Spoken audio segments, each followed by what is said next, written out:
Quoi? Ce matin? Oui. On n'est pas bien? À la fraîche? Minute Papillon. Bonsoir, c'est Laetitia Béraud. Bon retour dans Minute Papillon, le journal audio de 20 minutes de ce mercredi 12 septembre.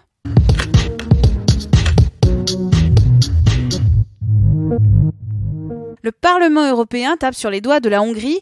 Les élus ont dénoncé aujourd'hui la menace systémique visant les valeurs de l'Union européenne dans cet État membre. Une procédure rare a été enclenchée. Elle pourrait conduire in fine à des sanctions sans précédent contre Budapest. Et Europe toujours, les députés européens ont voté aujourd'hui en faveur de la très sensible réforme du droit d'auteur. Cette loi vise à mettre à contribution financièrement les géants du net pour les contenus artistiques et les articles de presse qu'ils utilisent.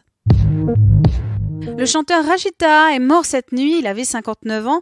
Le rocker avait notamment repris Douce France de Charles Trenet. Hier soir, sur TMC, le patron du syndicat national des gynécologues a expliqué refuser de pratiquer des IVG. Il a assimilé l'avortement à un homicide. Cet après-midi, la ministre de la Santé Agnès Buzyn et la secrétaire d'État à l'égalité femmes-hommes Marlène Schiappa ont condamné fermement ces propos. L'Organisation mondiale de la santé a publié un rapport aujourd'hui. Bonne nouvelle, l'espérance de vie des Européens continue d'augmenter.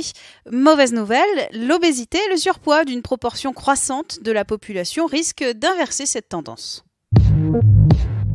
20 mois de suspension de permis de conduire, 56 000 € d'amende. C'est la peine d'Hugo Lloris, le capitaine et gardien de l'équipe de France de foot, qui a été condamné aujourd'hui pour conduite en état d'ivresse le 24 août à Londres. Ce n'était pas un gros chat, mais un lynx qu'ont capturé les pompiers de Paris hier. L'animal était détenu par un particulier dans un jardin du Val-de-Marne. Pas moins de 4 camions et 14 pompiers ont été déployés pour cette opération.